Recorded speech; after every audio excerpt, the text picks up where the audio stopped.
চেষ্টা করতে করতে করতে করতে আপনি যদি ব্যর্থতার অতল তলে চলে যান নূহ আলাইহিস সালামের মতো, তখন বলতে হবে রব্বি আন্নী মাগলুবুন ফান্তাসির, আল্লাহ আমি পরাজিত, আমাকে সাহায্য করুন। Opening statements. আসামি মোবাইল দেখা ছাড়া কিছুই খেতে চায় না, সারাক্ষণ কার্টুন দেখে এবং গেমস খেলে। আসামি সম্পূর্ণরূপে মোবাইল আসক্ত। Objection milord. Objection overruled.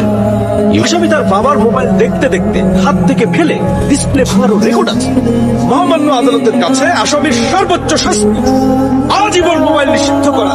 জোর দাবি জানাচ্ছি। আসামি কি কিছু বলতে চায়? হ্যাঁ, আমি ভুল করেছি, আমি অপরাধী। আমি মোবাইল ছাড়া খেতে চাইনি বলে কেউ গল্প করে আদব করে খাওয়াইনি, তো আমাকে মোবাইল দিয়ে ভুলিয়েছে, আমিও ভুলেছি। এখন মোবাইল ছাড়া খেতে ইচ্ছে করে না, এখন আমি কি করব? সন্তানকে দোষ দেওয়ার আগে একবার নিজেকে প্রশ্ন করুন, আপনি তাকে কতটা সময় দিচ্ছেন।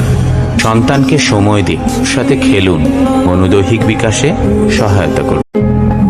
Opening statements. আসামি মোবাইল দেখা ছাড়া কিছুই খেতে চায় না, সারাক্ষণ কার্টুন দেখে এবং গেমস খেলে। আসামি সম্পূর্ণরূপে মোবাইল আসক্ত। Objection milord. Objection overruled. আসামি তার বাবার মোবাইল দেখতে দেখতে হাত থেকে ফেলে ডিসপ্লে ভাঙারও রেকর্ড আছে।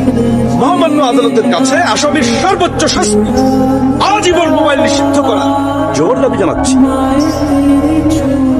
আসামি কি কিছু বলতে চায়?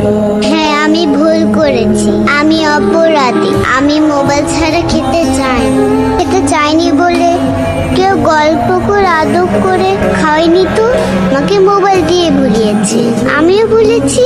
এখন মোবাইল ছাড়া খেতে ইচ্ছে করে না, এখন আমি কি করব? সন্তানকে দোষ দেওয়ার আগে একবার নিজেকে প্রশ্ন করুন, আপনি তাকে কতটা সময় দিচ্ছেন।